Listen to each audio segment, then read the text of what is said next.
আলহামদুলিল্লাহ, আমরা ইমাম ইবনে কুদাম আল মাকদিসি রহমতুল্লাহ আলাইহির কিতাব লুমআতুল ইতিকাদ আল হাদি ইলা সাবিল রাশাদ আকীদার উপরে ছোট্ট একটা মতন, এটার ব্যাখ্যা পড়ছিলাম। আকীদার উপরে ছোট্ট একটা মতন বা ভাষ্য, যেটার ব্যাখ্যা আমরা শুনছিলাম। তো এতদিন যতটুকু আলোচনা করে তারপর থেকে ইনশাল্লাহ আজকে শুরু করব। যতটুকুতে আমরা আসছি ততটুকু প্রথমে বলেছিলাম, তিনি বলেছেন এটা কুল্লু মা জা আকুল কোরআন, কোরআনে যা কিছু এসেছে, আও সাহহা আনিল মুস্তাফা আলাইহিস সালাম, অথবা মুহাম্মদ সাল্লাল্লাহু আলাইহি ওয়াসাল্লাম থেকে যা কিছু এসেছে, সিফাতুন মিন সিফাতির রহমান, আল্লাহ যে সমস্ত গুণের কথা বলি সেখানে এসেছে, গুণাবলী কথা সেখানে এসেছে, ওয়াজাবাল ঈমানু বিহি, তার উপরে ঈমান আনতে হবে, তার উপরে ঈমান আনতে হবে। যেমন আর রহমান আল আরশ ইস্তাওয়া, রহমান আরশের উপর উঠেছেন, কোরআনে বলছে, ঈমান আনতে হবে।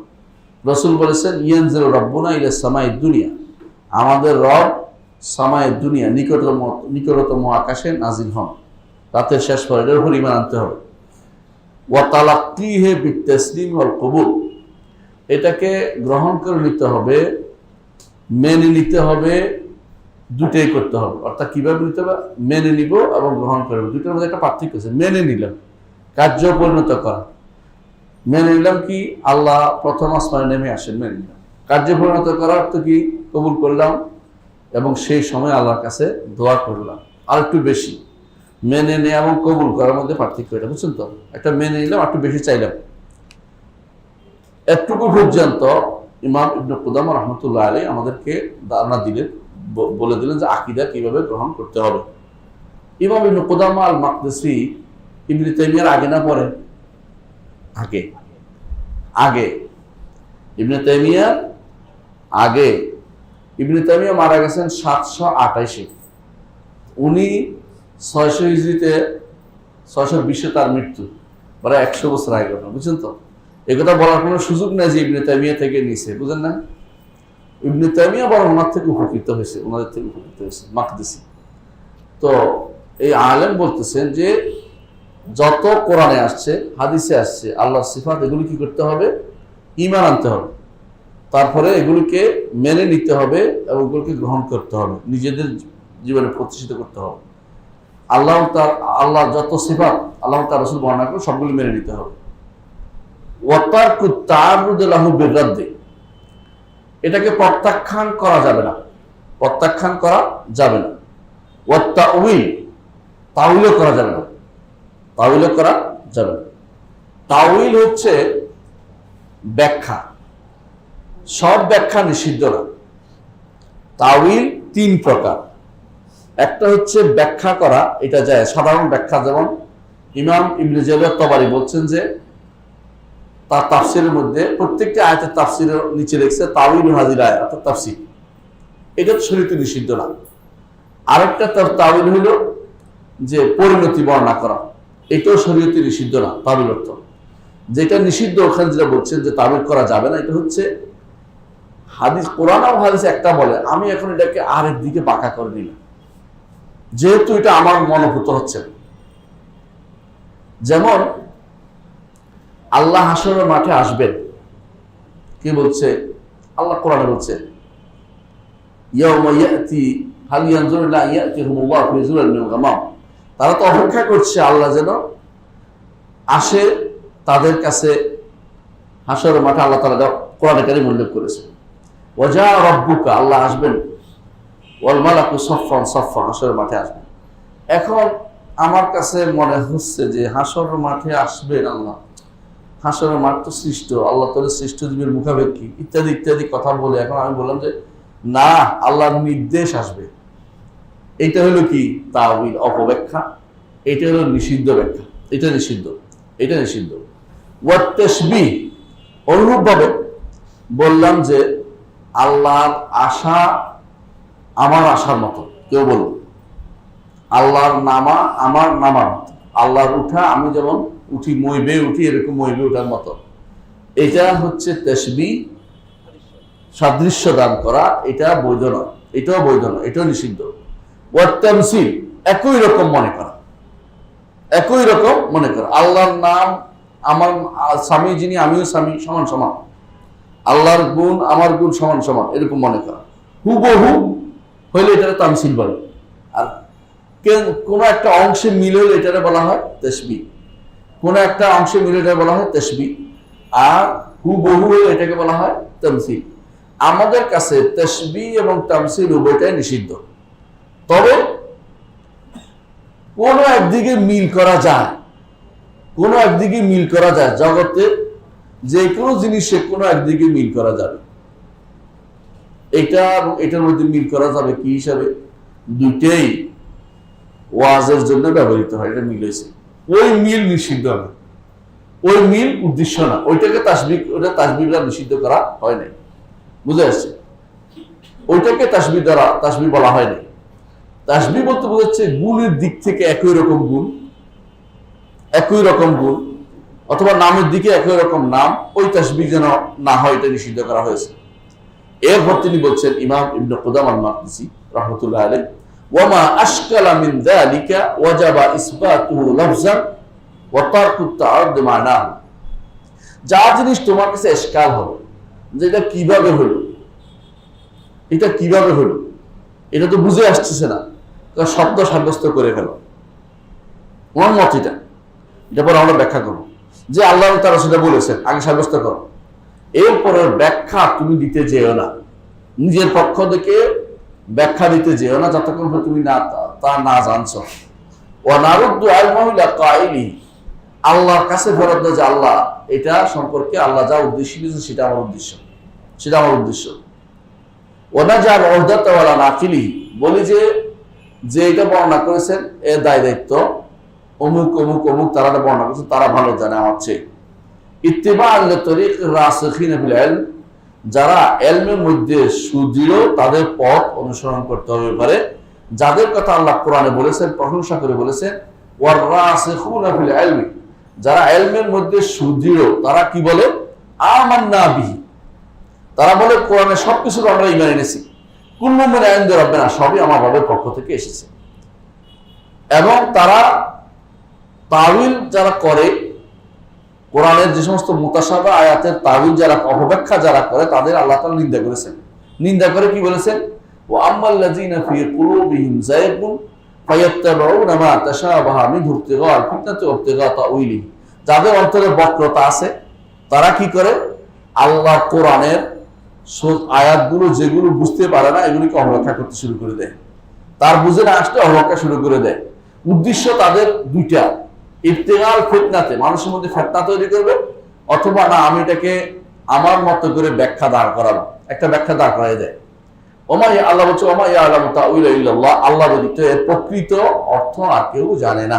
এরকম থাকতে পারে আলিফ লাম মিম নুন, এগুলির অর্থ আল্লাহ ব্যতীত আর কেউ জানে না, এগুলো একমাত্র আল্লাহই জানে। আমরা একটা অর্থ করি কিন্তু প্রকৃত অর্থ এটা না, প্রকৃত অর্থ এটা আমরা কেউ নির্ধারণ করে বলতে পারি না যে আলিফ লাম মিম অর্থ আলিফ আল্লাহ বুঝাইছে, লাম দিয়া রাসূল বুঝাইছে, মিম দিয়া জিবরিল বুঝাইছে, এবং মুহাম্মদ সাল্লাল্লাহু আলাইহি ওয়াসাল্লাম বুঝাইছে, মিম দিয়া লাম দিয়ে জিবরিল বুঝাইছে।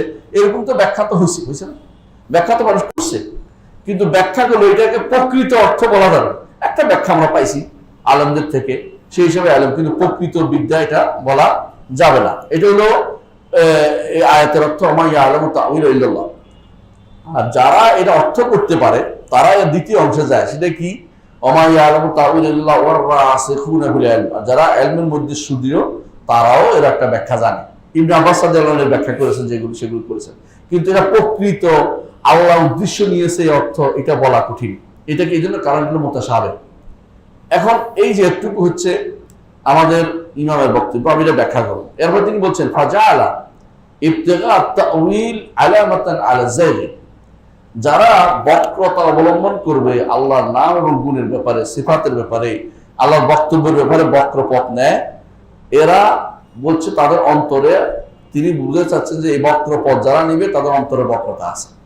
বাঁকা পথে যারা চলে কেন তাদের অন্তরে বক্রতা আছে, এটা সহজে বুঝে। কারোর চোখ যদি বাঁকা হয় তো সবকিছু সে বাঁকা দেখে, আসলে কিন্তু সে চোখ বাঁকা।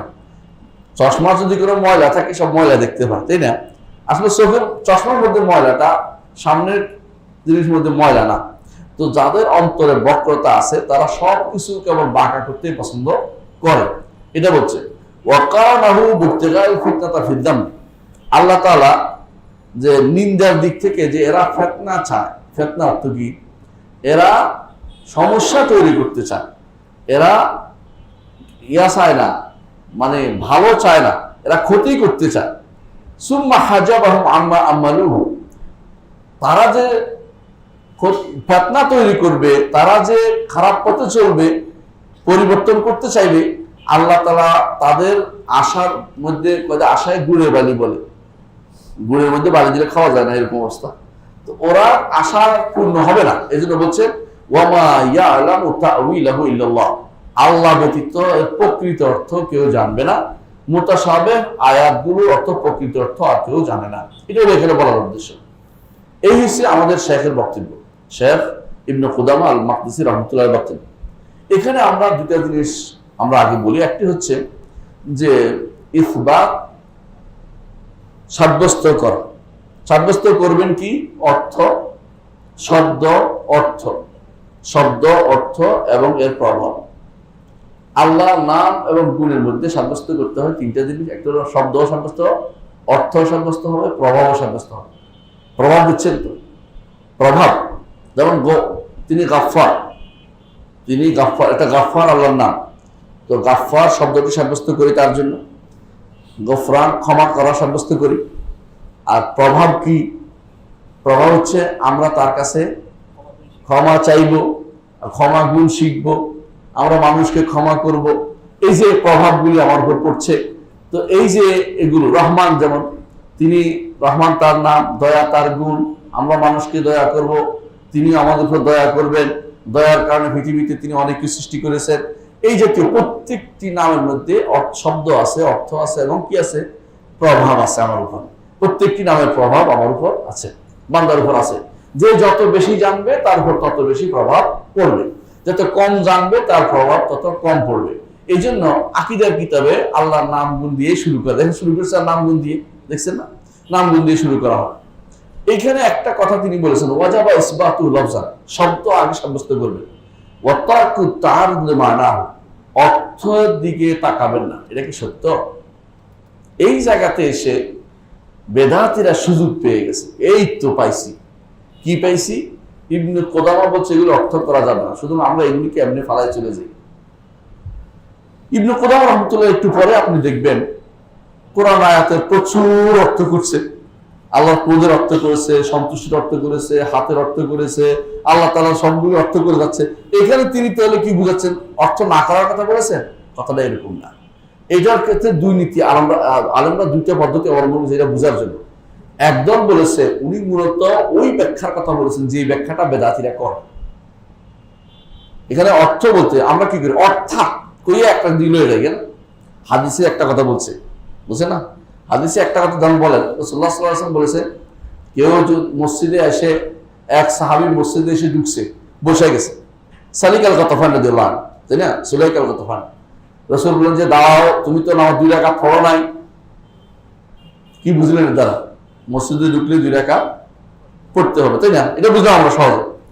কিন্তু যার অন্তরে বক্রতা আছে সে কি করবে? অর্থাৎ, অর্থাৎ কি?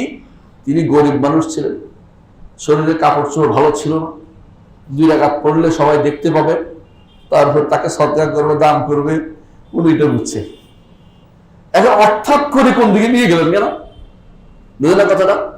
তো এই জিনিসটাকে নফি করা আমার উদ্দেশ্য, যে অনেকে আছে অর্থাৎ অর্থ বানাইতে বানাইতে একদিকে পার্থক্য চলে যায়। তো এই জিনিস রাসূলুল্লাহ সাল্লাল্লাহু আলাইহি ওয়াসাল্লাম সহিহ হাদিসটাকে আরেকদিকে বাঁকা করার জন্য তারা পথ আবিষ্কার করে, এরকম অনেক জায়গায় তারা দেখে। তো ওনার উদ্দেশ্য এইটা হতে পারে, এটা একদল মত। বলেন যে ইবনে কুদামার মতো ব্যক্তি কখনো এই কাজ করবেন না, যে অর্থ জানি না এটা বলবে না, কারণ উনি করে গেছেন অলরেডি পুরো কিতাবের মধ্যে, অন্যান্য ওনার সব কিতাবের মধ্যে উনি কি করেছেন? আল্লাহর সিফাতের অর্থ করেছে। সুতরাং এইখানে যে অর্থ বলতে যেটা মানা করছে, এটা এই অর্থ না, এটা বাতিলটা যে অর্থ নেয় সেটা বলার উদ্দেশ্য, সেটাকে তিনি নিষেধ করে গেছেন। এটাও তার অনেকে বলে থাকেন। তো এইটাই হলো একটা মত। আরেকটা মত হচ্ছে না, ইবনে কুদামা এখানে ভুলে করেছে। আমরা যারা বিশুদ্ধ আকীদার মানুষ, আমাদের মধ্যে একজন আলেমের একটা ভুল বলতে আমাদের কোনো সমস্যা হয় না। আমরা কারণ ব্যক্তি পূজা করি না। এটা ভুল হয়েছে, এটা ওটা ভুল হয়েছে, একটা দুটা ভুল হতেই পারে, এই শব্দ ওনার ভুল হয়েছে, কারণ তুমি তো আর নবী রাসূল না। বুঝলেন না কথাটা? একজন মানুষের দুই এক শব্দ ভুল হতে পারে, তবে তিনি পরবর্তীতে এগুলি তার কি ছিল, শুধরানো ছিল। এটা তার আগের কোনো মত ছিল যেখানে তিনি অর্থ করেন নাই, কিন্তু আমরা দেখছি পরবর্তী যেটা আসতেছে তিনি সবগুলি অর্থ করেছেন। এই শব্দটা তার ভুল হয়েছে, আমরা এটা বলতে পারি। দুটা মত, বুঝলেন কিনা? একটা হচ্ছে যদি কোনো অর্থ দ্বারা বোঝানো হয় যে অনেক মানুষ অর্থের নাম দিয়ে বিকৃতি সাধন করে, এটা নিষিদ্ধ করেছেন। কারণ ইবনে কুদামা আরেকটা গ্রন্থ লিখেছেন যাম্মুত তাউইল, তাওয়িলের নিন্দা করে একটা গ্রন্থ লিখেছেন, বইয়ের নামে এটা যাম্মুত তাউইল। বোঝা গেল তিনি এই অপব্যাখ্যার বিরুদ্ধে একটা বই লিখেছেন, যারা অপব্যাখ্যা করছে এদের বিরুদ্ধে। বোঝা গেল যে এই অপব্যাখ্যা যদি থাকে তাহলে আকীদা শুদ্ধ হবে না, এটা বোঝাতে চেয়েছেন তিনি। আবার এমনও হতে পারে তিনি শব্দটা লিখতে ভুল করেছেন, এরকম হতে পারে। আমরা বিশুদ্ধ আকীদার সামনে কোনো একজন ইমাম যদি দুই একটা ভুল করে, ইমাম আমাদের কাছে কি হয় না, সাকেত, তার ইমামতি নষ্ট হয়ে যায় না। ভুল প্রত্যেকটি বনি আদমের হতে পারে। কুল্লু বনি আদম খাত্তা ওয়া খায়রুল খাত্তাইন আত-তাওয়াবুন, প্রত্যেকটি বনি আদম ভুল করে, উত্তম ভুলকারী হচ্ছে ওই ব্যক্তি যে ব্যক্তি তওবা করে। আমরা দেখতে পাই ইমাম ইবনে কুদামা এর চেয়ে পরবর্তীতে এই কথাটি আর বলেন নাই, অর্থ করে গেছেন। সুতরাং আমাদের বোঝা গেল তিনি মৌলিকভাবে এখানে এই কথাটি হয়তো বলতে ভুলই করেছেন ধরে নিলাম। আমাদের কাছে এবারে কোনো সমস্যা নেই, একজন ইমামের একটা ভুল দুটো ভুল হলে এটাকে শোধরানো তিনি নিজে করেছেন, এই নয় যে তিনি ভুলের উপর ছিলেন। সুতরাং এই শব্দ নিয়ে আর বাড়াবাড়ি করার প্রয়োজন আমরা মনে করি না। এরপরে তিনি বলতেছেন যেটা, এটা শুনে নেন, তিনি বলতেছেন যে আমরা যেহেতু অর্থ ব্যাখ্যা বিশ্লেষণে যাব না, সেহেতু এটা করছে ওইটা করছে, তিনি বলেছেন যে ওদের উপর দায়িত্ব দিব যারা এটা নকল করছে, যে হাদিসটা নিয়ে আসছে বা আয়াতটা নিয়ে আসছে, দায়িত্ব আল্লাহ ছেড়ে দিব আল্লাহ রাসূলের উপরে। এটা আহলে সুন্নাত ওয়াল জামাত তরিকা, এটা আমরা তাওহীদ বলা যায়। তাওহীদ অর্থ হচ্ছে অর্থ বুঝবো না, শব্দ আল্লাহ বলছে ঠিক আছে, ইয়াদ বলছে ইয়াদের অর্থ জানি না, ইয়াদের অর্থ আসলে জানি কি জানি না, জানি ডিকশনারিতে অর্থ আছে, হ্যাঁ, জানি না কোনটা, আলিফ লাম মিম এটা অর্থ জানি না, নুন আর কালাম নুন অর্থ জানি না, কারণ এটা নুন দিয়ে কি দিয়েছে বুঝি না, এর অর্থ করছে অনেকে, কিন্তু আসলে নুন অর্থ কোন ডিকশনারিতে এরকম নাই। বোঝা গেল যে আল্লাহর বাণী দুই প্রকার কোরআনে কারিমে আসছে, একটা হচ্ছে মুহকাম, একটা হচ্ছে মুতাশাবিহ। আল্লাহর নাম এবং গুণ সংক্রান্ত যে বাণীগুলো এগুলো আসলে মুহকাম, এগুলি কি মুহকাম। এগুলিকে কেউ যদি মুতাশাবিহ বলে সে ভুল করেছে, এগুলি মুতাশাবিহ আয়াত নয়। তবে এগুলির মধ্যে এক জায়গায় তাশাবুহ আছে, সেটা কোনটা, ধরনটা আমরা জানি না, ধরনের দিক থেকে তাশাবুহ আসছে, ধরন দিক থেকে সাদৃশ্য হয়ে যায়, ধরনটা তো আমরা বুঝতে পারছি না এটা বলতে পারে, কিন্তু ধরনটার কারণে পুরো আয়াতটাকেই আমি মুতাশাবিহ আয়াত বানাই দিব তা কিন্তু ঠিক না, এটা বলা যাবে না। এটা একটা বুঝছেন। আরেকটা জিনিস হচ্ছে যে এগুলির মধ্যে কিছু কিছু অর্থ আছে যেগুলি আমার পক্ষে বোঝা কঠিন। কোন ব্যক্তি যদি না বুঝে তো কার কাছে যেতে হবে, যে বুঝে তার কাছে যেতে হবে, এটাই তো কথা। উনি বুঝে চাচ্ছেন এটা যে একজন মানুষ যখন জানবে না তখন আল্লাহর উপর প্রথমে অর্থ মানবে, আল্লাহ বলছে এটা, না জানে অর্থক্ষণ যতক্ষণ অর্থ তার কাছে স্পষ্ট না হবে ছেড়ে দিবে যে এটা আল্লাহর উপর ছেড়ে দিলাম। যখন তার অর্থ স্পষ্ট জানতে পারবে আলেমরা, তখন তারা তাকে জানিয়ে দিবে, না জেনে যেন কেউ কথা না বলে। এই জন্য তিনি বলছেন যে যদি মুতাশাবিহ কারোর কাছে তাশাবুহ লাগে, কারণ তাশাবুহ দুই প্রকার আছে, কোরআন পুরোটাই মুতাশাবিহ, এটাও কোরআনে আছে কি আল্লাহুল্লাযী নাযালা আহসানাল কিতাবান মুতাশাবিহান, আল্লাহ একটা কিতাব নাযিল করেছে যেটা মুতাশাবিহ, কোরআন পুরোটা মুতাশাবিহ হয়ে গেছে। কিন্তু এই মুতাশাবিহ অর্থ হচ্ছে একটার মতো, কোরআনের এক আয়াত অন্য আয়াতের মধ্যে বিশাল সুন্দর একটা সামঞ্জস্য পাবে। আপনি যদি দেখেন ইয়া আইয়ুহাল মুযাম্মিল কুমিল লাইলা ইল্লা কালিলা নিসফাহু আও ইনকুস মিনহু আও জিদ আলাইহি ওয়াতিল কুরআন তারতিলা, মিল পাচ্ছেন না, মানে একটা মিল আছে, একটা ছন্দ আছে, একটা হঠাৎ করে ছন্দ হয়ে আরেকটা হয়ে যায় নাই, এই দিক থেকে এটা কি মুতাশাবিহ, বুঝছেন তো। আবার কোরআন পুরোটাই মুহকাম, আল্লাহ বলছে কিতাবুন উহকিমাত আয়াতুহু, কোরআন পুরোটাই আমি মুহকাম বানাই দিয়েছি। মুহকাম অর্থ কি? এমন এমন মহকাম যেখানে বাতিল আসতে পারে না, এমন সুদৃঢ় ভাবে দেয়া হয়েছে। কেউ এখানে একটা হরফ ঢুকাইলে কি করবেন আপনি? বেটা কোরআনে ওয়াও নাই, তুমি ওয়াও ঢুকাই গেছ বললেন না, কোরআনে তুমি ভুল করছ, পিছন দিক থেকে 10 জনের লোক পা দিবে বসাই বেড়ে, তাই না? এই দিক থেকে এটা মহকাম যে কেউ কিছু এখানে ঢুকানোর ক্ষমতা নাই। তাহলে একদিক থেকে সবটাই মহকাম, একদিক থেকে সবটাই মুতাশাবিহ, কিন্তু এইটা আমাদের এখানে উদ্দেশ্য না। আমাদের উদ্দেশ্য হচ্ছে যে অর্থ বুঝা এবং না বুঝার ক্ষেত্রে কোনটা মহকাম কোনটা মুতাশাবিহ।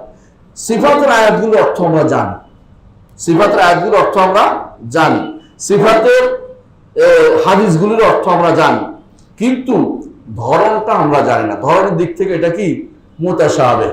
ধরনটা যেহেতু জানি না, আমরা আল্লাহকে দেখি নাই, সুতরাং তার কিভাবে তিনি তার হাত আছে, কিভাবে তার চোখ আছে, আমরা কোনটাই বলতে পারবো না। শুধু বলবো যে আল্লাহ বলছেন আছে, রাসূল বলছেন আছে, আমরা স্বীকার করে নিলাম। এটা হচ্ছে আমাদের দায়িত্ব।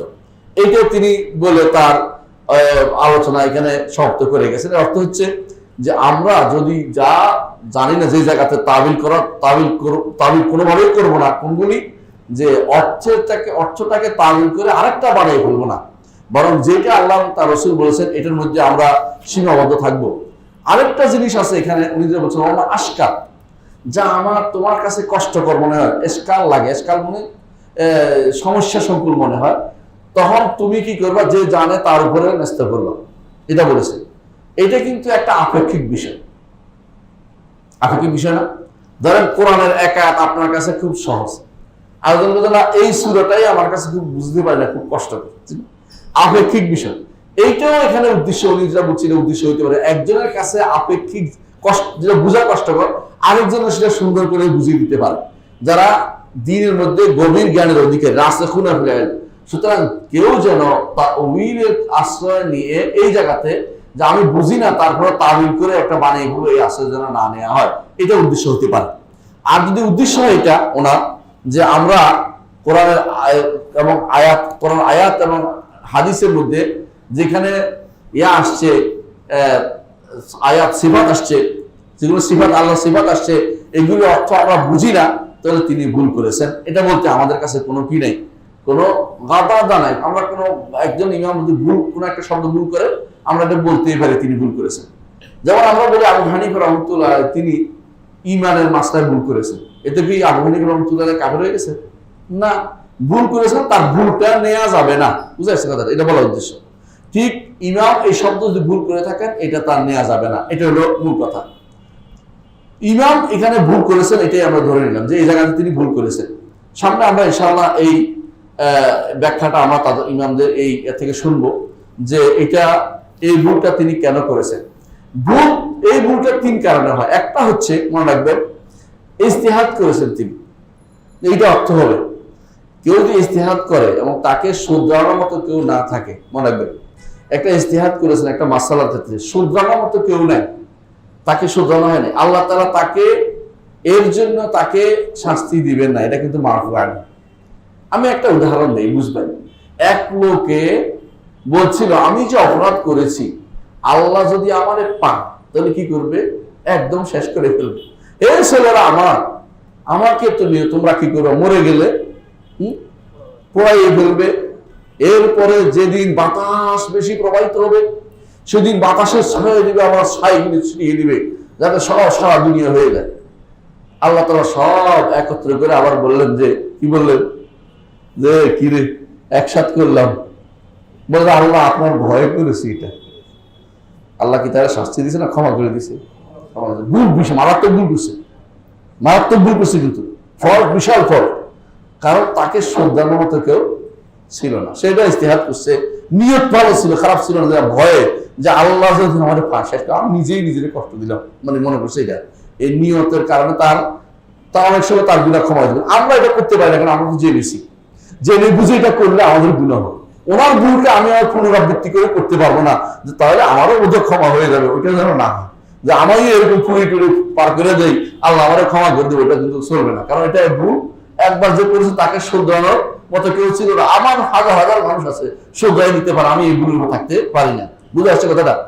ইবনে কুদামা রাহমাতুল্লাহ আলাইহি তার এটা কোনো ভুল এরকম ভুল থেকে হইতে পারে, যেটা ইজতিহাদ করেছেন, নিয়ত করেছেন ভালো, এটা বলেছেন, কিন্তু তার এটা কি নয়, আমাদের কাছে গ্রহণযোগ্য কোনো মত হবে না। দ্বিতীয়ত, কখনো কখনো কেউ কেউ ইজতিহাদ করে, ভুল করে কিভাবে, যে সেইটা বুঝছে এটা, এবং আরবি ভাষাতেও এটা আছে, আরবি ভাষাতেও এটা আছে, কিন্তু এই বুঝটা তার ভুল, তাহলে গুনার কাজ, গুনার কাজ, কিন্তু এর কারণে কাফের হয় না, এর কারণে কাফের হয় না। 3 নম্বর হচ্ছে, কোন কোন আছে প্রবৃত্তির অনুসরণ করে করছে, প্রবৃত্তির অনুসরণ করে করছে, আগেরটা প্রবৃত্তির অনুসরণ করছে, যেটা গুনাহ হচ্ছে, এইটাও প্রবৃত্তির অনুসরণ করছে, আরবি ভাষাতেও এটা নাই, আরবি ভাষাতেও এটা নাই, সে নিজের পক্ষ থেকে বানাই দিছে একটা। যেমন কি, যেমন আল্লাহকে দেখা যাবে তো, আল্লাহকে দেখবেন না জান্নাতে? আমাদের দেশে যে সমস্ত তাফসির আছে, বাংলা ভাষায় অনুবাদ হয়েছে উর্দু থেকে, ওটার মধ্যে লেখা আছে আল্লাহকে দেখা মানে উপলব্ধি করা। উপলব্ধি করলে কি দেখা? এটা নিজে বসে বানাইছে। কেন বানাইছে বলেন তো? কারণটা কি? দেখলে দিক লাগে, বুঝলেন নাই? দেখলে তো একটা দিক, সামনের দিকে দেখবেন না, উপরের দিকে, নিচের দিকে, একদিকে না, দেখলে তো একটা দিক লাগে। আর তারা আল্লাহর জন্য দিক সাব্যস্ত করলে তো তারা বলে যে সব শেষ, তাদের কাছে আল্লাহ দিক হয়ে গেলে এর অর্থ হচ্ছে আল্লাহ সৃষ্ট হয়ে গেলেন। নাউযুবিল্লাহ। এই জন্য তারা আল্লাহ দিক সাব্যস্ত বাদ দেওয়ার জন্য বলে যে না না, দেখবে না, উপলব্ধি করবে। কিসের অর্থ আনছে? আর যেখানে আল্লাহ বলছে দেখার কথা, উজুহু ইয়াওমাইযিন নাযিরা ইলা রাব্বিহা নাযিরা, আল্লাহর দিকে তাকিয়ে থাকবে আর চেহারা সেদিন শুভ্র হয়ে থাকবে, আনন্দ অনুভব করতে থাকবে। আর তারা বলে যে না, দেখবে না, কি করবে? অনুভব করবে, কারণ দেখলে তো দিক লাগে যায়, দিক হয়ে যায়। নাউযুবিল্লাহ। এই যে অপব্যাখ্যা আনছে, এইটার মধ্যে দুইটা, একটা হলো প্রবৃত্তির তাড়নায় করছে, দ্বিতীয় হচ্ছে আরবি ভাষাতে ওটা নাই। এর অর্থ হচ্ছে নিজে বানাইছে, এই জন্য তারা ইমানের কুফরি হতে পারে না, সরাসরি কুফরি হয়ে যেতে পারে, ইচ্ছা করে বানাইছে যারা, ইচ্ছা করে আল্লাহ তাআলার আয়াতকে ভিন্ন পথে প্রবাহিত করেছে। ইবনে কুদামা মাকদিসি রাহমাতুল্লাহ আলাইহি এই 3টার মধ্যে কোনটা করেছে? প্রথমটা। যদি তিনি তারা ভুল করে, কোনটা করেছেন? প্রথমটা, যেটা তিনি মুস্ত নিয়ত, নেক নিয়তে করেছেন। উনি মনে করছেন এটা ভালো, উদ্দেশ্য খারাপ ছিল না, এবং তার এটা এই নেক নিয়তের কারণে হয়তো আল্লাহ তাআলা তাকে এটা জন্য ক্ষমা করে দেবে, এটা আমাদের বলা উদ্দেশ্য। সুতরাং সব তাওয়িল যদি কোনো কেউ এরকম নেক নিয়তে করে কোনো কারণে বলে যে জন্য তার জন্য কি হবে না, শাস্তি হবে না, কিন্তু তার নিয়ত খারাপ ছিল প্রমাণিত হয়। যেমন কি করেছে? বলতেছে যে আল্লাহ তাআলা বলছেন যে ওয়াকাল্লামাল্লাহু মূসা তাকলিমা, কাল্লামাল্লাহু মূসা তাকলিমা, আল্লাহ মূসার সাথে কথা বলেছেন, এটা তো সত্য। তখন তার মনে হয়েছে মূসার সাথে কথা বললো, কথা তো আমি বলি, কথা বললে তো কি লাগে, জিহ্বা লাগে, আবার জিহ্বা লাগে, ওই লাগে, সেই লাগে না, আল্লাহ কথা বলেন নাই তো কি? কাল্লামাল্লাহ, এটা ইচ্ছা করে শয়তানি করছে। কাল্লামাল্লাহ, আল্লাহকে, হ্যাঁ, কাল্লামাল্লাহ মানে এবারে আর দাগ লাগাইছে, মানে দাগ লাগানোর কথা উঠছে। হ্যাঁ, কাল্লামাল্লাহ মূসা, এখন বলতেছে মূসারে আল্লাহ দাগ লাগাইছে। কাল্লাম অর্থ দাগ লাগানো হয় কোথাও কোথাও, মানে দাগ লাগানো, কোনো এর আঁক দেয়া, তো এটা অর্থ এইটুকু। নাউযুবিল্লাহ। মানে সে এখন এটাকে অপব্যাখ্যা করতে করতে ওই জায়গায় নিয়ে গেছে। এরকম বহু অপব্যাখ্যাকারী আছে, এগুলি ক্ষমা হবে না, কারণ এগুলি উদ্দেশ্যমূলকভাবে করছে। বোঝা যায় কার উদ্দেশ্য কি ছিল, বোঝা যায়। এদের মধ্যে অনেকে আছে সুম্মাস্তাওয়াল আরশ, এটাকে তারা একদিন চাইছিল এটা মুছিয়ে দিতে চায়। নাউযুবিল্লাহ। মুতাজিলাদের মধ্যে, মুতাজিলার মধ্যে এটা সহ্য করতে পারতো না অনেকে এই আয়াতটা। এই জন্য এই আয়াতটা ব্যাখ্যা যদি কোনো কেউ বুঝে, আকীদা শুদ্ধ হয়ে যাবে, আয়াতে আকীদা শুদ্ধ হয়ে যাবে। তো সেই হিসাবে ইমাম ইবনে কুদামা রাহমাতুল্লাহ আলাইহি তিনি যে ভুল যদি করেও থাকেন, এটাকে আল্লাহ তাআলা দোয়া করে তিনি মাফু আনহু, ক্ষমার ভিতরে পড়বেন।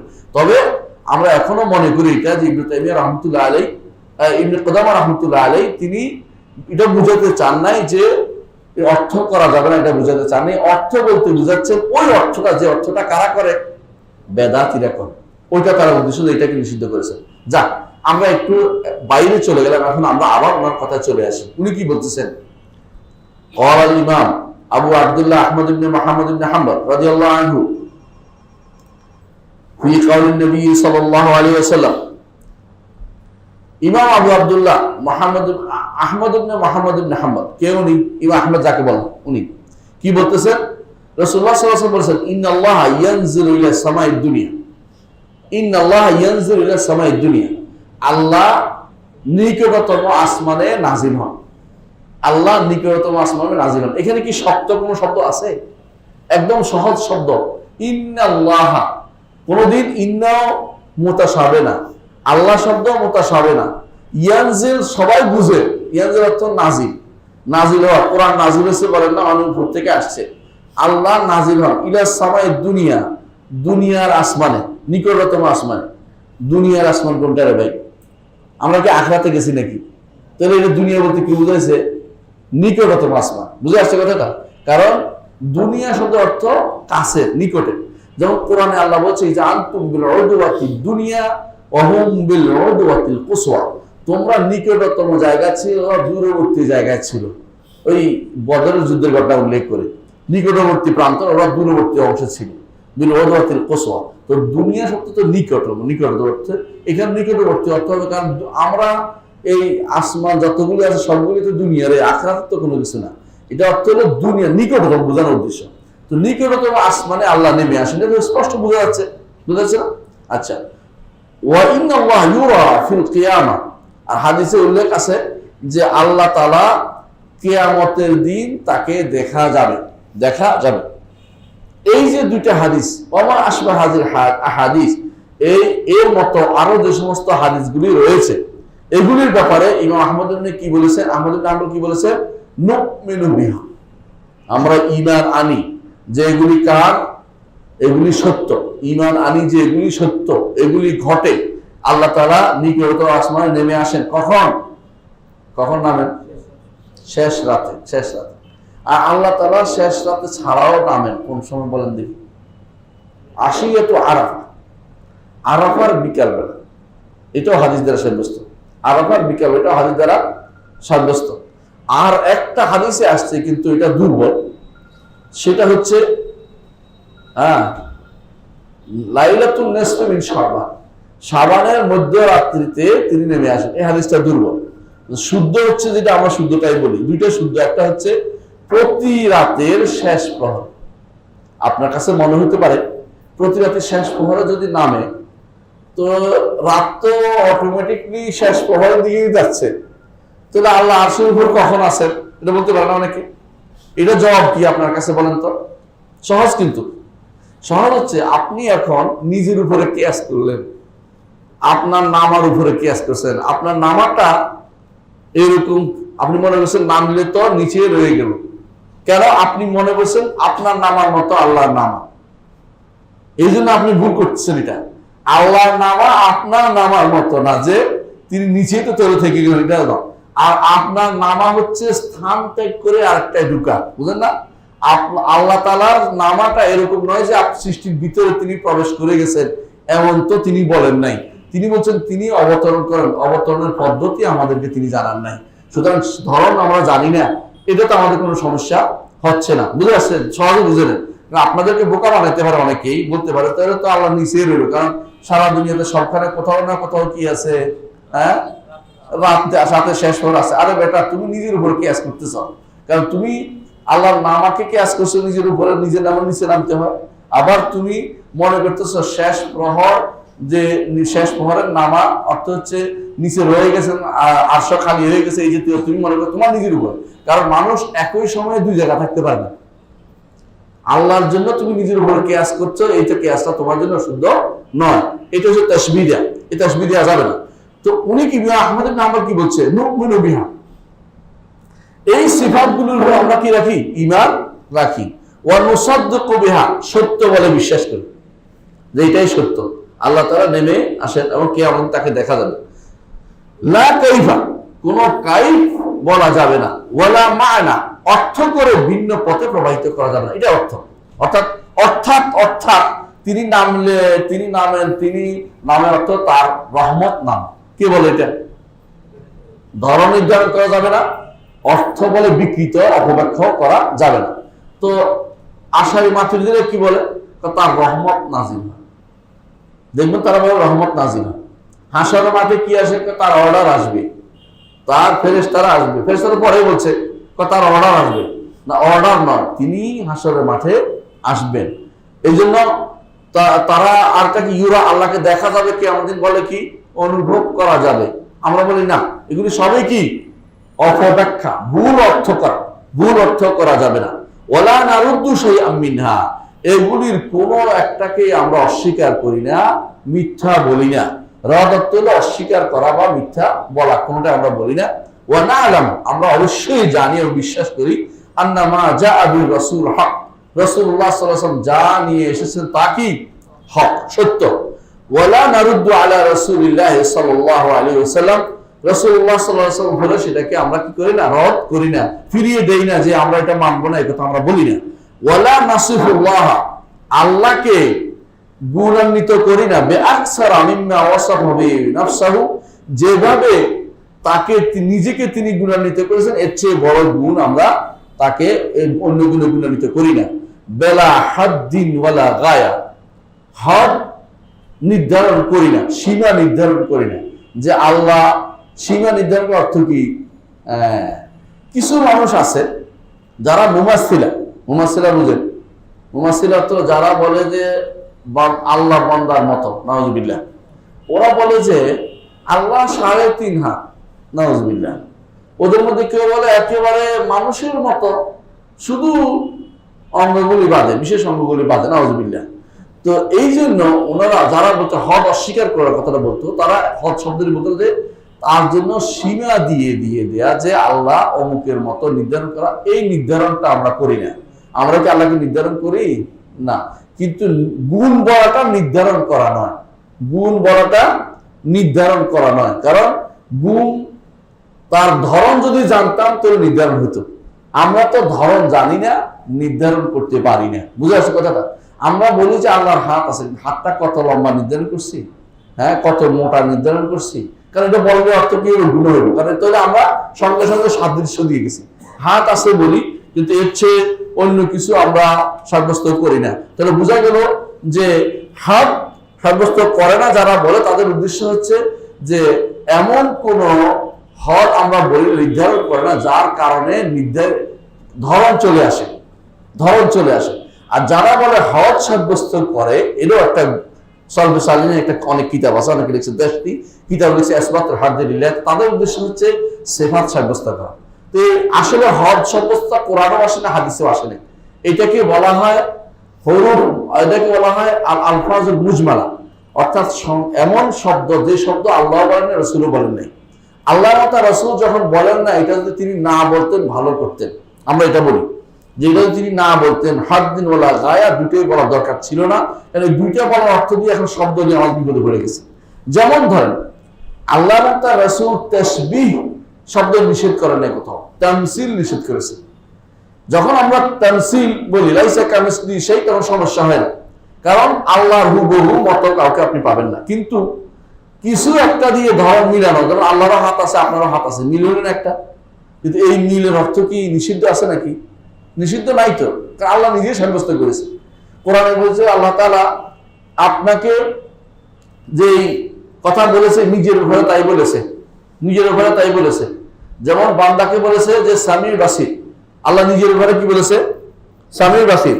তো মিল হয়ে গেল না, এই মিলতে উদ্দেশ্য না, এটা তাসবিহ বলা হয়। এই জন্য তাসবিহ শব্দ ব্যবহার না করে তামসিল শব্দ আল্লাহ ব্যবহার করেছেন, ওইটাই অ্যাপ্রোপ্রিয়েট। আল্লাহ যা ব্যবহার করেননি আল্লাহর জন্য, ওই শব্দটি জোর করে আনে জিজ্ঞাসা করা, আল্লাহকে এটা বলবো কিনা, এগুলি এক ধরনের অতিরিক্ত কথা কখনো বলতে হয় না, বললে বিপদে পড়তে হয়। অতিরিক্ত কথা বলা মানে বিপদে পড়া। আল্লাহর জন্য ধরেন আল্লাহ কি মিথ্যা বলতে পারেন, এই সমস্ত প্রশ্ন কেউ করে না। আল্লাহ কি পৃথিবীটাকে লোটা লুকাইতে পারেন, আল্লাহ কি, এগুলি অতিরিক্ত প্রশ্ন। আমি বলবো যে আল্লাহ সবকিছু করতে পারে, কিন্তু মিথ্যা তো ফাহিশা জিনিস, মিথ্যা আল্লাহ বলবেন না। কিন্তু আপনি ভিন্ন একটা বলার অর্থ হচ্ছে আপনি এখন বিপদে ফেলতেছেন নিজেদেরকে। এই জন্য যেই শব্দ কোরআনে আসে নাই, হাদিসে আসে নাই, এগুলি ব্যবহার করা যাবে না। এগুলি ব্যবহার যদি কেউ করে থাকে কোনো আলেম, উত্তম ভালো অর্থে তিনি ব্যবহার করেছেন, তাকে নিষেধ করতে হয় এটা ব্যবহার করবেন না। তবে কোনো আলেম বললে নিষেধ করতে হবে, কোনো জাহেল বলে তাকে সরাসরি এটা ব্যবহার করা যাবে বলা যাবে না। কোনো আলেম বললে তিনি কোনো ভালো অর্থে করেছেন কিনা, যদি তিনি অধিকাংশ ভালো তার, দুই একটা ভুল তখন তাকে এটাকে নিষেধ করতে হয়। তো এখানে হদ এবং গায়া দুটোই কোরআনও আসে নাই, হাদিসও আসে নাই, কিন্তু তিনি ব্যবহার করেছেন। আমরা বলবো যে তার উদ্দেশ্য হচ্ছে ধরন নির্ধারণটা বন্ধ করা, যে যারা ধরন নির্ধারণ না করে। আর যারা বাতিল তারা মনে করে যে হদ অর্থ হলো সিফাত অস্বীকার করা, তারা ওইদিকে নিয়ে যাচ্ছে। আসলে ইমাম ইবনে কুদামা মাকদুসী রাহমাতুল্লাহ সিফাত অস্বীকার করে এটা আনতেনই না। তিনি তো এর আগেই আয়াত সিফাত নিয়ে আসছেন, আহাদিস সিফাত নিয়ে আসছেন, এবং আল্লাহকে হাসরের মাঠে দেখা যাবে বলেছেন, কিয়ামতের দিন আসমানের নিকটতম আসমানে নেমে আসে বলেছেন। তবে তার উদ্দেশ্য বোঝা যাচ্ছে, তিনি উদ্দেশ্য হচ্ছে ধরন নির্ধারণ করা যাবে না, কিন্তু এটাকে কোনোভাবে যেন বেদাতীরা ওদিকে নিয়ে না যায় যে এটা দ্বারা তার উদ্দেশ্য হচ্ছে আল্লাহ সিফাত অস্বীকার করা, এটা তাহলে তো তিনি আনতেনই না। সুতরাং তারা অপব্যাখ্যা করতে পারে, আমরা অপব্যাখ্যা না করি, কারণ আমরা বলি লাইসা কামিসলিহি শাই ওয়া হুয়াস সামিউল বাসীর, তার মতো কোনো কিছু নাই, তিনি সর্বশ্রোতা সর্বদ্রষ্টা। এরপর তিনি বলেছেন ওয়া নাকুলু কামা ক্বাল, আল্লাহ যেরকম বলেছেন আমরা সেরকম বলি। ওয়া নাসিফুহু বিমা ওয়াসাফা বিহি নাফসুহু, আল্লাহ যেরকম নিজেকে গুণান্বিত করেছেন আমরা সেরকম গুণান্বিত করি। লা নাতাআদ্দা যালিকা, এটা অতিক্রম করে তার জন্য ধরন নির্ধারণ করি না। ওয়ালা ইয়াবলুগু ওয়াসফুল ওয়াসিফিন, আমরা বিশ্বাস করি কোনো ব্যক্তি আল্লাহর গুণ বর্ণনা করে শেষ করতে পারবে না, আল্লাহর গুণ বর্ণনা করে শেষ করতে পারবে না। নুমিনু বিল কুরআনি কুল্লিহি মুহকামিহি ওয়া মুতাশাবিহি, যে আমরা কোরআন পুরোটার উপর ঈমান রাখি, মুহকাম শুদ্ধীয়, মুতাশাবিহ সাদৃশ্যপূর্ণ সবগুলোর উপর আমরা ঈমান রাখি। ওয়ালা নুজিলু আনহু সিফাতান মিন সিফাতিহি লিশানাআতিন শানাআত, কোন মানুষ যদি বলে হাত সাব্যস্ত করলে তো আমাদের মত হয়ে গেল, সাদৃশ্য হয়ে গেল, এই কারণে কোন ব্যক্তির অপব্যাখ্যা, কোন ব্যক্তির অপমানজনক কথা, কোন ব্যক্তির কাছে খারাপ লাগার কারণে আল্লাহর কোন গুণকে আমরা অস্বীকার করি না। সুবহানাল্লাহ, স্পষ্ট বলে দিচ্ছেন এটা, যে কার কোন ব্যক্তির কাছে খারাপ লাগতে পারে, অনেকের কাছে। ধরেন আল্লাহ আরশের উপর উঠেছে, এটা শুনলে তার মাথা গরম হয়ে যায়, কি বলে রে এত কঠিন কথা, আল্লাহ তোমার অসুবিধা কথা, তাহলে তোর তো আমার মতো উঠতে তো এরকম এরকম করতে, তোমার ধারণ, তোমাকে কে বলেছে আল্লাহ কিভাবে উঠেন, ধরন কি তুমি নির্ধারণ করতে আল্লাহ বলে দিয়েছেন, পারে না, তুমি করছো কেন? আল্লাহ নেমে আসেন বলে তার মাথা খারাপ হয়ে যায়, মিথ্যাচার করে। যেমন মিথ্যাচার করেছে কে জানেন? একজনের নাম হচ্ছে ইবনে বতুতা। ইবনে বতুতার নাম শুনেছে? বিশ্ববিখ্যাত পরিব্রাজক, তবে মিথ্যাবাদী, প্রচুর মিথ্যা কথা বলতেন। বাংলাদেশের মানুষদেরকে দেখলে কি আপনাদের এই শুকরের মতো মনে হয়? ও এগুলো মিথ্যা কথা লিখছে, বুঝছেন তো? বাংলাদেশের মানুষের এলাকার বঙ্গাল টাকাল এগুলি ঘুরছে, তো এগুলির মানুষদেরকে সে এত নিকৃষ্ট গুণ দিচ্ছে, আপনি যদি পড়েন তো আশ্চর্য যেমন মিথ্যা কথা বলছে। কারণ মানুষের এরকম না, আলহামদুলিল্লাহ, এদের মধ্যে বিভিন্ন রকমের মানুষ আছে। আমাদের বাংলাদেশের সংকর জাতীয়, কেউ সুন্দর, কেউ কালো, কিন্তু কেউ এত শুকরের কথা বলার মতো ক্ষমতা তাদের কারণে যে শুকরের মধ্যে দেখতে, নাউজুবিল্লাহ। তো সে কি বলেছে, সে কিরকম মিথ্যা কথা বলছে শুনেন। ইবনে তাইমিয়া রাহমাতুল্লাহ আলাইহির উপরে সে মিথ্যাচার করেছে, ওই সময়ের ঘটনা তার। ইবনে তাইমিয়া রাহমাতুল্লাহ আলাইহি তার সমস্ত কিতাবে বলেছেন আল্লাহ কিভাবে নাজিল হয় এটা আমরা জানি না, তবে তিনি অবশ্যই নিকটতম আসমানে নেমে আসে, এটা বিশ্বাস করে, কারণ হাদিসে আসছে এই কথার মতোই। কিন্তু ওই লোক যেহেতু সে আশারিয়া ছিল, মতবাদে বিশ্বাসী, এখন সে ওনার নামে মিথ্যাচার করতেছে। মিথ্যাচার আল্লাহ ধরাই দিচ্ছে মিথ্যাচার।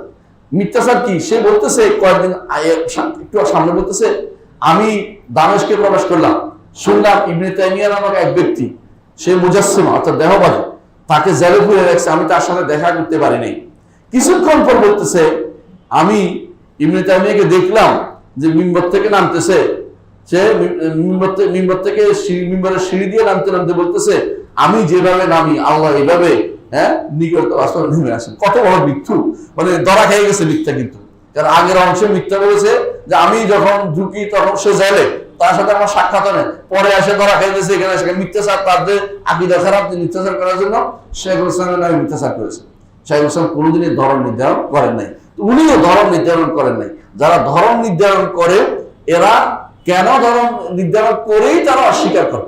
প্রথমে তাদের কাছে যদি আপনি বলেন যে তিনি তো নিকট আসমানে নেমে আসেন, হ্যাঁ আমরা আসমানে জায়গা হয়ে যায়, তো তোমরা বলো যে আল্লাহ আসমানের বাইরে কেমনে আসলো, তো কেমনে আসলো এটা আমিও জানি না। তুমি কেমনে আসলো তুমি ধরে নিয়ে এখন বলতেছ আল্লাহ তাহলে আসলো, তাহলে তাহলে তাহলে তাহলে তাহলে বলে তুমি বিরোধিতা করতেছ। তাহলে তার সমস্যাটা সে আমার উপর চাপাই দিতে চায়। তার সমস্যা হচ্ছে সে ধরন নির্ধারণ করে বিপদে পড়ছে, অথচ আমার কাছে এটা কোনো সমস্যাই না, কারণ আমি তো ধর্ম নির্ধারণ করি না। আল্লাহ তাআলা রাসূল যা বলেছে সেটা আমি স্বীকার করি।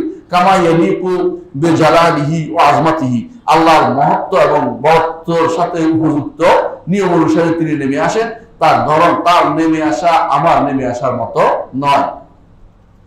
তারা যেমন, আমরা যখন আরশের উপর উঠেছেন বলি, কোনো কিছুর উপরে থাকলে সেটা হয় সমান সমান হবে। আমি যেমন চেয়ারের উপর বসছি না, সমান সমান হলে না চেয়ারের থেকে আমি ছোট হব, না চেয়ার থেকে আমি বড় হব, বুঝছেন তো? তো আল্লাহ তো আপনি হদ নির্ধারণ করে ফেললেন। যদি আরশের উপরে আল্লাহ, তাহলে আপনি কি করলেন? আল্লাহ যেন হদ নির্ধারণ, সীমা দিয়ে দিলেন কি হয়, তিনটা সমান হবে, নাহলে কি হবে? হ্যাঁ, ছোট হবে, নাহলে বড় হবে। ওরে বেটা, বুঝে বুঝ, সবকিছু একরকম। উপরে থাকা অর্থ সবসময় কি একরকম? এটা হয় না। আসমান আমার উপরে, তাই না? তাই বলে কি হ্যাঁ আসমান কি আমার সাথে লেগে আছে নাকি? আসমানে কি মাফামাফি করছি নাকি কোন দিন? আসমান জমিনের উপরে, তাই বলে কি জমিনের সাথে আসমান কোথাও মিল আছে নাকি, লেগে আছে নাকি? তো আল্লাহ তাআলা আরশের উপরে, তাই বলে আল্লাহ তাআলা আরশের উপরে, তুমি জানা করতেছ আরশের উপরে বসে আছে, আরশের উপরে এই হয়েছে এই হয়েছে, তুমি নিজে ইচ্ছে কিন্তু ভুল করতেছ। উপরে থাকার অর্থ কখনো এই নয় যে লেগে থাকে আছে কোনো কিছুতে। তোমার ভুলটা সৃষ্টিতে যদি এটা হয়ে থাকে, সৃষ্টির মধ্যে লেগে থাকা জরুরি হয় না। তো রব্বুল আলামিন উপরে থাকা অর্থ তুমি কেন মনে করতেছো আরশের সাথে তিনি লেগে আছেন, আরশের মধ্যে বসে আছেন, আরশের মধ্যে এটা করছে? অতিরিক্ত কথা কেন বলো? অতিরিক্ত কথা তুমি নির্ধারণ করছো, আমরা তো নির্ধারণ করি নাই। আমরা বলি যে আরশের উপরে তার যেরকম থাকা দরকার তিনি সেরকম আছে, তবে তিনি বলেছেন যে তিনি আরশের উপর রয়েছেন। এইটাই ঈমান আনতে হবে। যখনই জিজ্ঞাসা করে আল্লাহ কোথা, তিনি আরশের উপরে। কিভাবে আছেন জানি না, না জানা কোনো দোষণীয় না। যেমন আল্লাহকে আমরা কি সব রকম জানতে পারছি? আল্লাহর ধরন জানছি? জানিনি। তো তার সিফাতের ধরন না জানলে আমাদের অসুবিধা হবে না, আমরা তার উপর ঈমান আনতে পারি, কোনো সমস্যা নেই। এটাই তিনি এখানে বলেছেন। এরপর বলছেন ওয়ালা নাতাআদ্দাল কুরআন ওয়াল হাদিস, কোরআন ও হাদিসের সীমা, হাদিসকে অতিক্রম করে যায় না। কোরআন ও হাদিসের যেটা বলছে সে বাইরে আমরা যাব না। ওয়ালা না'লাম কাইফা কুনহু যালিকা, কোন কিছুর ধরন, প্রকৃত অবস্থা আমরা জানি না, ইল্লা বিতাসদীকির রাসূল ওয়া তাসবিতিল কোরআন, রাসূলের দ্বারা কথা বলা হলে অথবা কোরআন দ্বারা বলা হলে সেটা শুধুমাত্র আমরা বলবো, এর বাইরে আমরা অতিরিক্ত ধরন আমরা বলবো না। যেমন ধরেন আল্লাহর পায়ের কথা কোরআনে আসছে, হাদিসে আসছে, আসে না হাদিসে, যে তিনি পা কি রাখবেন? তিনি জাহান্নামের উপর রাখবেন, জাহান্নামের কি অর্থ? উপরে, উপর রাখবেন, জাহান্নামে রাখবেন। এই যে পায়ের রাখাটার কথা বলা হয়েছে, বলছে না? কোরআন যদি হাদিসে না আসতো আমরা তো বলতে পারতাম না, এটা পারতাম? আমাদের পক্ষ থেকে এটা বললেই গুনাহ হতো। হাদিসে আসার কারণে আমরা এটা বলেছি, তাই না? তো রাসূলুল্লাহ সাল্লাল্লাহু আলাইহি ওয়াসাল্লাম বলেছেন যে ইন্না রাব্বাকুম লাইসা বিআওয়ার, তোমাদের রব তো গোরা নন, গোরা মানে এক চোখ কানা নন, অথচ দাজ্জাল এক চোখ কানা। অন্য হাদিসে রাসূলুল্লাহ সাল্লাল্লাহু আলাইহি ওয়াসাল্লাম তিনি দুই চোখ হাত দিয়ে দেখাইছেন। হাত দিয়ে দেখানোর কি বুঝাইছেন? যে চোখে বুঝাচ্ছি, অন্য কিছু না, তবে ধরন না এটা, অর্থাৎ চোখ যে বুঝাইছে। হ্যাঁ, ইন্না রাব্বাকুম লাইসা বিআওয়ার, তোমাদের রব তো গোরা নন, হ্যাঁ, এটা বলে চোখ দিয়ে দেখাইছেন। আর তোলো হাত দিয়ে দেখানো, চোখে বুঝাচ্ছি, তোমাদের চোখের আরেকটা কিছু মনে করবা ওটা বলার সুযোগ নেই, স্পষ্ট করে দিয়েছে। তো এগুলি তার বোঝাচ্ছে কোরআন ও হাদিসে যেই পদ্ধতি আসছে ওই পদ্ধতি না আসলে আমরা একটু বলতাম না, চিদ্দুর আসছে উদ্দুর বলবো, এর বাইরে অতিরিক্ত কথা বলবো না, অতিরিক্ত কথা বলবো না, বুঝে আসছে? এখন ধর কেউ বললো আল্লাহকে কি, আল্লাহকে কি আরশ বহন করতে পারে? কি বলবো? এ কথা কোত্থেকে আনছো তুমি? এটা অতিরিক্ত কথা। আমরা এটা ভালো করে জানি আরশের উপরে তিনি আছেন, কিন্তু আরশ তাকে বহন করে আছে এইটা তো কোথাও বলা হয় নাই। সুতরাং অতিরিক্ত কথা তুমি বলতে পারো না, এই কথা তুমি বন্ধ করো, এটা তো আল্লাহ বলেন, রাসূল বলেন নাই। যদি বলে তাহলে তুমি জানা, বলে এই জানা আমার জন্য কোনো ক্ষতির কারণ নাই। আল্লাহ রাসূল আমাদেরকে ঈমানে যা জানাইছে ওইটুকু জানার চেষ্টা করি, যেটুকু জানার নাই ওইটুকু আমাদের জন্য ইলমুল গায়বের ভিতরে রেখে দিয়েছেন, আমাদের কোনো সমস্যা নেই। আমরা এটা বুঝাতে চাচ্ছি এটাই, যে যতক্ষণ পর্যন্ত আল্লাহ এবং রাসূলের পক্ষ থেকে স্পষ্টভাবে কোনো কিছু না আসবে ওইটাকে ওইভাবে রাখতে হবে। ওইটাকে বলা যাবে না যে তাহলে তো আপনি তো বুঝলেন না, তাহলে তো আপনি ওইটা হয়ে গেলেন, এটা বলা যাবে না, বরং যেটা যতটুকু আসছে ওইটুকু আপনাকেই বলতে হবে, এর চেয়ে বেশি বাড়িয়ে বলা যাবে না। আল্লাহর কি দেহ আছে? নাই? আছে? কোনোটাই বলা যাবে না, কেন আল্লাহ কোনোটাই বলেন নাই আমাদেরকে। এটা হলো নিয়ম, বুঝছেন তো কথাটা? আল্লাহ তাআলা তার কি কান আছে? নাই? আছে? কোনোটাই বলা যাবে না, বুঝতে পারছেন কথাটা? এটা হলো নিয়ম, যে এই কথা আমরা জানি না, আল্লাহ তো বলেন নাই, রাসূল বলেন নাই, সুতরাং আমরা অতিরিক্ত এই শব্দ সাব্যস্ত করতে পারি না আল্লাহর জন্য। কথা বলছেন? নিয়ম হচ্ছে এটা, নিয়ম হচ্ছে এটা। হ্যাঁ, আল্লাহ তাআলার সম্পর্কে খারাপ কথা যদি বলা, যেমন আল্লাহ তাআলার সন্তান আছে, নিষেধ আসছে সরাসরি, বুঝে আসছে। আল্লাহ তাআলা কি ঘুমান? না, কারণ না তাখুযু সিনাতুন ওয়ালা নাওম, নিষেধ আসছে সরাসরি, ঠিক আছে। আল্লাহ তাআলা কি ক্লান্ত হন? না, কেন? আল্লাহ বলেছে ওমা মাসসানা মিন লুগুব, ওমা মাসসানা মিন লুগুব, আমাকে কোনো ক্লান্তি পাইনি, ইহুদিরা যেটা বলে এর বাইরে। কিন্তু আল্লাহ তাআলা তিনি কি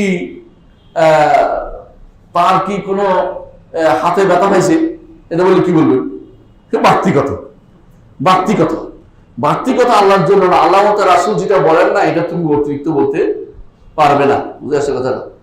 যেমন হাদিসে আসছে, রাসূলুল্লাহ সাল্লাল্লাহু আলাইহি ওয়াসাল্লাম বলেছেন হাত্তা ওয়াজাদতু বারদা আনামিলি, আমি আল্লাহ তাআলার আঙ্গুলে ঠান্ডা অনুভব করেছি। দেখুন সহিহ হাদিস, কোথায়? স্বপ্নের মধ্যে, স্বপ্নের মধ্যে। তো এখন আনামল সাব্যস্ত হয়েছে কিনা আল্লাহর জন্য? আঙ্গুল, আচ্ছা, তো আঙ্গুল সাব্যস্ত করছে। এখন যেমন আঙ্গুলের মাথার মধ্যে তো কি আছে? নৌক আছে। আল্লাহর কি নৌক আছে? এই অতিরিক্ত কথা বলা যাবে না, বুঝে আসছে? তো যতটুকু আছে অতটুকু। আঙ্গুল বলতে যদি বলা হয় আল্লাহর আঙ্গুল কয়টা আছে? হাদিসে 5টার কথা আছে, আছে কিনা? আছে, আছে। এখন যে আপনি বলেন যে আল্লাহ কি তাহলে 6টা আঙ্গুল হতে পারে না, ওটা বাড়তি কথা, বাড়তি কথা আল্লাহর জন্য বলা যাবে না। এটাই বলা হচ্ছে, বারবার এটা বলছেন, যেটা আমি বোঝানোর জন্য বলতেছি এই কথাটা, যে তিনি বলছেন লা নাতাআদ্দা আল কোরআন ওয়াল হাদিস, কোরআন হাদিসকে অতিক্রম করে কোনো কথা বলবো না, যেটা বলেছে ওইটাতে সীমাবদ্ধ থাকবো। আমরা কোনো ধর্ম নির্ধারণ করতে যাব না এবং কোন প্রকৃত অবস্থায় আমরা বলবো না, যদি না কোরআন আর হাদিসে তা আসে। যদি আমাদের ধরেন এই হাদিসটা না পাইতাম যে আল্লাহ তাআলা এক আঙ্গুলে জমিন রাখবেন, এক আঙ্গুলে আসমানের, এক আঙ্গুলে পাহাড় পর্বত রাখবেন, এই হাদিসে না পাইতাম, 5 আঙ্গুলের কথা না হইতো ওখানে, আমরা কিন্তু 5 আঙ্গুল বলতে পারতাম না, আমরা শুধু আঙ্গুল বলতাম।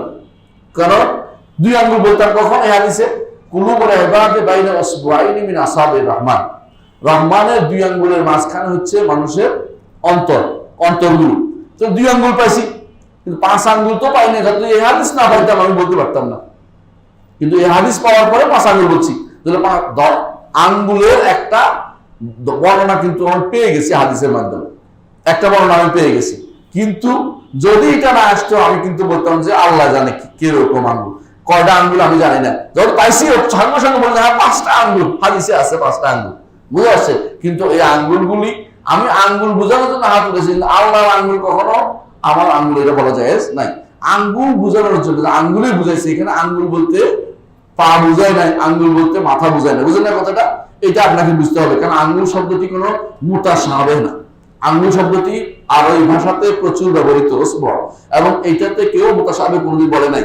আল্লাহর সিফাতগুলিকে মুতাশাবিহ বলা যাবে না, এটাই হলো বিশুদ্ধ মত, বুঝে আসছে? আচ্ছা, এরপরে আমরা একটু পড়ি। এরপরে তিনি বলতেছেন যে ওয়ালা হাযা ক্বাল আবু আব্দুল্লাহ মুহাম্মদ ইবনে ইদ্রিস আশ-শাফিঈ। আবু আব্দুল্লাহ আগে কার কথা আনছে? ইমাম আহমদের কথা। এখন আনছে ইমাম শাফিঈর কথা আনছে। আবু আব্দুল্লাহ মুহাম্মদ ইবনে ইদ্রিস আশ-শাফিঈ, যেহেতু তিনি হাম্বলি মাযহাবের লোক ছিলেন, এই জন্য তার ইমামের কথা আগে আনছে। যদিও ইমাম শাফিঈ তার আগে উস্তাদ, কার উস্তাদ? ইমাম আহমদের উস্তাদ।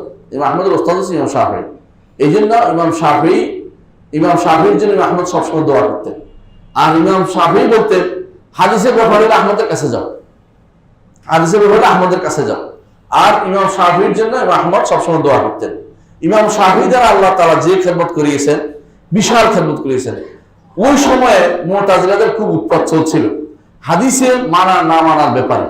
ইমাম শাফিঈ রাহমাতুল্লাহ আলাইহি প্রথম বললেন যে আমার কাছে কোরআন এবং সুন্নাহ একসাথে থাকবে, একই পর্যায়ে। সাধারণত আমাদের দেশে একটা প্রভাব বলে না মানুষ, ফিকহের ক্ষেত্রে কি বলে? যে 1 নম্বর কোরআন, দ্বিতীয় সুন্নাহ, 3 নম্বর ইজমা, 4 নম্বর কি আছে এগুলো বলে না, অথবা ফেরেশতা সানের।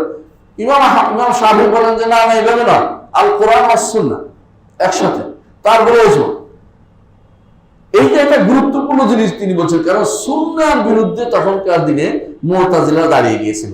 তিনি তখন বুঝিয়ে দিলেন যে না, সুন্নাহর বিরুদ্ধে চলা যাবে না, সুন্নাহকে আলাদা করা যে পয়তারা চলছে এটা গ্রহণ করা যাবে না। এই জন্য তিনি দুটাকে একসাথে করেছেন। এই জন্য বলা হয় নাসিরুস সুন্নাহ, সুন্নাহকে সাহায্য করেছেন প্রথম ইমাম শাফিঈ রাহমাতুল্লাহ আলাইহি। সুন্নাহর বিরুদ্ধে যারা দাঁড়িয়েছে তাদের বিরুদ্ধে তিনি কথা বলেছেন। তো তিনি কি বলতেছেন, আমানতু বিল্লাহ, আল্লাহর উপর ঈমান আনলাম, আল্লাহর উপর ঈমান আনলাম, ওয়া বিমা জাআ আনিল্লাহ, এবং যা আল্লাহর কাছ থেকে এসেছে। আল্লাহর কাছ থেকে কোরআনের মধ্যে বহু সিফাত আসছে, আল্লাহ আসছে না, সিফাত আসছে না, আসছে। আল্লাহ তাআলা কোরআনে কারীমে তার চেহারার কথা বলেছেন, তার চোখের কথা বলেছেন, আল্লাহ তাআলা তার হাতের কথা বলেছেন। তো এইভাবে আরো আসছে কোরআনে কারীমে, যা যা আসছে সবগুলি কি বলছেন, আমানতু বিল্লাহি ওয়া মা জাআ আনিল্লাহ, আল্লাহর উপর ঈমান আনলাম এবং আল্লাহর কাছ থেকে যা তার উপর ঈমান আনলাম। আলা মুরাদিল্লাহ, আল্লাহর উদ্দেশ্য যা, যেই রকমের যে ধরনের সেটার উপর আমরা ঈমান আনলাম। ওয়া আমানতু বিরাসূলিল্লাহ, এবং আমি ঈমান আনলাম আল্লাহর রাসূলের উপরে। ওয়া বিমা জাআ আন রাসূলিল্লাহ, এবং যা এসেছে রাসূলুল্লাহ সাল্লাল্লাহু আলাইহি ওয়াসাল্লাম থেকে। রাসূলুল্লাহ সাল্লাল্লাহু আলাইহি ওয়াসাল্লাম থেকে কি আসছে, কিছু, যেমন কি প্রথম আসমানে নেমে আসার বিষয়টি রাসূলুল্লাহ সাল্লাল্লাহু আলাইহি ওয়াসাল্লাম থেকে আসছে, যেমন আঙ্গুলের বিষয়টি রাসূলুল্লাহ সাল্লাল্লাহু আলাইহি ওয়াসাল্লাম থেকে আসছে, বুঝে আসছে।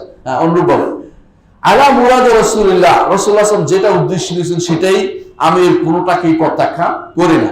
অর্থাৎ তিনি তাওয়িল গ্রহণ করেন নাই, তামসিল গ্রহণ করেন নাই, অপব্যাখ্যাত যান নাই, অর্থ নিষেধ করেন নাই, আবার সেটাকে কোন সৃষ্টির মতো করে সাদৃশ্য তিনি প্রদান করেন নাই। এর দুইটা আনার পরে তিনি বলছেন, ইমাম বলতেছেন ইবনে কুদামা, ওয়া আলা হাদা দারাজা সালাফ ওয়া আইম্মাতুল খালাফ রাদিয়াল্লাহু আনহু, এর উপরেই সালফে সালেহিন এবং পরবর্তী ইমামরা চলেছেন এই পথে, দারাজাতে এই পথে চলা, দারাজাতে ওই পথে চলা যে পথে আগে চলেছে। বলছে এই পথের উপরে চলেছেন কারা, সালফে সালেহিন এবং তাদের পরবর্তী ইমামরা। সালফে সালেহিন বলতে কাদেরকে বোঝাচ্ছে, সাহাবায়ে কেরাম, সাহাবায়ে কেরাম এবং তাদের সুন্দর অনুসারী। আর ইমামরা কারা, আবু হানিফা, মালিক, শাফিঈ, আহমদ, এবং এর পরে যারা আছে বুখারী, মুসলিম, আবু দাউদ, তিরমিজি, নাসাই, ইবনে মাজাহ, তাবারি, যারা আছে, যত ইমাম আছে। ইমাম তো শুধু চার মাযহাব না, আপনার চার মাযহাব বলেন না, কিন্তু চার মাযহাব আরো মাযহাব আছে, সবগুলি ইমাম, এরা সবাই ইমাম, দ্বীনের খেদমত করেছে। আমরা সমস্ত ইমামদেরকে সম্মান করি, কিন্তু কাউকে আমরা ভুলের ঊর্ধ্বে মনে করি না, যে কেউ ওর কথাই নিতে হবে, ওর কথা সব উত্তর নিতে হবে, এইটা মনে করি না। কিন্তু সবাইকে আমরা কি করি, সম্মান করেছে, দ্বীনের জন্য খেদমত করেছেন। এরা হচ্ছে আইম্মাতুল খালাফ, এই পথে চলেছে, অন্য কোনো পথ ছিল না। অর্থাৎ যেই পথে কোরআনে যেটা বলা আছে, হাদিসে যেটা বলা আছে, সর্বসাধারণ যেটা বলেছেন, সাহাবায়ে কেরাম যেটা বলেছেন, ইমামরাও এই পথে চলেছে। কুল্লুহুম মুত্তাফিকুনা, এক মিনিট, তারা সবাই একমত যে আলাল ইকরারে, যে এগুলিকে স্বীকার করে নিতে হবে। কি স্বীকার করতে হবে, আল্লাহ তাআলার হাত আছে, আল্লাহ তাআলার আঙ্গুল আছে, আল্লাহ তাআলা নেমে আসেন, আল্লাহ তাআলার উপরে উঠেন, আল্লাহ তাআলা যা যা বলেছেন এগুলি স্বীকার করতে হবে। ওয়াল ইমরারে, এগুলিকে চালু করতে হবে, যে এগুলির অপব্যাখ্যা দাঁড় করানো যাবে না, চালু করে নিতে হবে। ওয়াল ইসবাত, এবং সাব্যস্ত করতে হবে, লিমা ওয়ারাদা মিনাস সিফাতি ফি কিতাবিল্লাহি ওয়া সুন্নাতি রাসূলিহি মিন গায়রি তাআরুদিন লিতাউইলিহি, কোন রকমের অপব্যাখ্যা বাদেই এগুলিকে যথাযথভাবে সাব্যস্ত করতে হবে। কোরআনে যা এসেছে, হাদিসে যা এসেছে, সিফাতগুলিকে সাব্যস্ত করতে হবে। এইগুলি আপনি যদি সাব্যস্ত করতে পারেন, আপনি অধিকাংশ আয়াতের, কোরআন এবং সুন্নাহ আয়াতগুলো, কোরআন আয়াতগুলো, হাদিসের হাদিসগুলো, এগুলিতে আসা সিফাতগুলোকে আপনি সাব্যস্ত করবেন, আপনি অর্থ করার ক্ষেত্রে সহজে অর্থ করতে পারবেন। কিন্তু যারা এগুলি সাব্যস্ত করে না, ওগুলি অধিকাংশ অর্থ করার সময় লুকোচুরি করে। এই জন্য দেখবেন কোরআন অনুবাদকারীরা অধিকাংশই অনুবাদের লুকোচুরি করে, আর হাদিসের অনুবাদকারীরা ইসলামিক ফাউন্ডেশন যদি অনুবাদ ধরি, অনুরূপভাবে আরো অনেকে, এখন পর্যন্ত আমি দেখেছি একটা সুস্থ অনুবাদ আসে না হাদিসের। দেখবেন যে যেখানে এরকম আয়াত হাদিসে আসছে, ভুল অনুবাদ করেছে। যেমন আমরা উদাহরণ দেই, ইল্লা ইবতিগা ওয়াজহি রাব্বিল আলা, দেখবেন যে অনেকে অনুবাদ করছে আল্লাহ সন্তুষ্টির জন্য, আল্লাহর চেহারা দেখার ইচ্ছায় অনুবাদ করে নাই। এটা আপনি দেখবেন ইল্লাবতাকা ওয়াজহু রাব্বিল আলা সূরা লাইলের মধ্যে আজকে যাইয়া দেখবেন আপনারা যে সর্বশেষ আয়াতের আগের আয়াত অর্থাৎ শেষ আয়াতের আগের আয়াতটা অনুবাদ দেখবেন যে কয়জনে শুদ্ধ করেছে, বেশিরভাগই সমস্যা করছে যে তারা দেখবেন যে সন্তুষ্টি অনুবাদ করে, সন্তুষ্টি যদি অনুবাদ করেন তো এটা কি হয়, তাবিল হয়, চেহারার তাবিল হয়, বুঝলেন তো, ওই জিনিস করেছে। ঠিক অনুবাদ হাদিসের ক্ষেত্রে প্রচুর এরকম দেখবেন যে অনুবাদে করে বলা চলে গেছে। আল্লাহ তাআলা তিনি তার রহমত নাজিলে অনুবাদ করে ফেলছে অনেক জায়গাতে, শেষ রাতে তার রহমত নাজিলে অনুবাদ করছে, সেখানে দেখবেন আল্লাহ তাআলা অবতীর্ণ হলে করে নাই, কারণ করলে সে বিপদে পড়ে, করলে যদি করেও কোনো কারণ নিচে ব্যাখ্যা দিয়ে এটাকে অপরক্ষা বানাই দিচ্ছে, এটা দেখবেন। সুতরাং এই জাতীয় জিনিস থেকে আমাদের দূরে থাকতে হবে। ইনশাআল্লাহ আগামী ক্লাসে পরবর্তী অংশ যে আমরা কিভাবে তাদের অনুসরণ করে চলতে পারি এই বিষয়ে উল্লেখ করা হয়েছে, সেটাতে আমরা যাবো ইনশাআল্লাহ ষষ্ঠ ফেতরা থেকে ইনশাআল্লাহ।